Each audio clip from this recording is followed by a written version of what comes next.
magaalada Toronto ee gobolkan Ontario waxa waayahan ka dhacayay dalal isdaba joog ah oo loo geysanayo caruurta Soomaalida kuwa halkan ku dhashay iyo kuwa halkan ku korayba والله horta sababta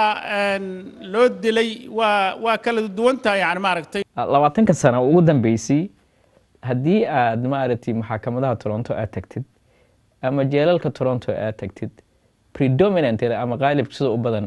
waa dhalinyaro Soomaali marka waxa suurtagal ah in dhibkan la gaarsiyo waxa suurtagal ah dhalinyarada dhaxdooda inuu dhib ka taagan yahay bardo waxay leeyihiin dhaqankii wadankan ay leeyihiin iskuma arkaan inay walaalihiin qaarkood markuu dhib dhaco waxa waaye adiga xaafadaas ka timid anna xaafadan ahay adiga businessan ku jirta anna kanan ku jira why mararka qaarkood waxa la yiraahdaa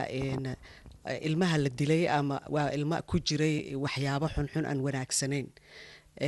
runtii taas waxaan leeyahay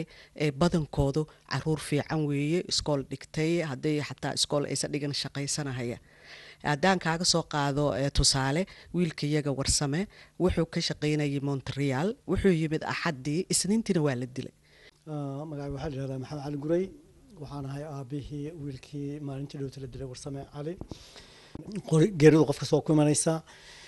hasaate geerida ayaa kala duwan mid caadi kugu timaada iyo mid gacan kale waxa lagu maamaha la yiraahdaa taxadarka ama daaweynta waxa ka fiican ka hortagga hadaan lagu hortagi dhibaatooyinka maanta jira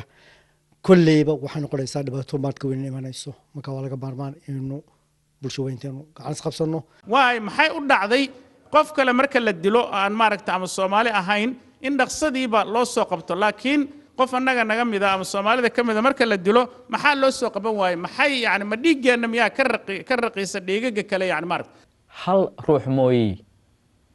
49 kale ama inta kale oo hadda iga maqan tiradooda oo la dilay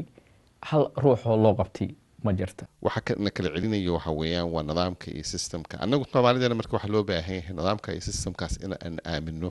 danteen waxay ahayd waxa way see loo badbaadiyaa ilmahan oo dhaxdooda loo kala badbaadiyaa kuwa dadka wax leynayaan la saga qabtaa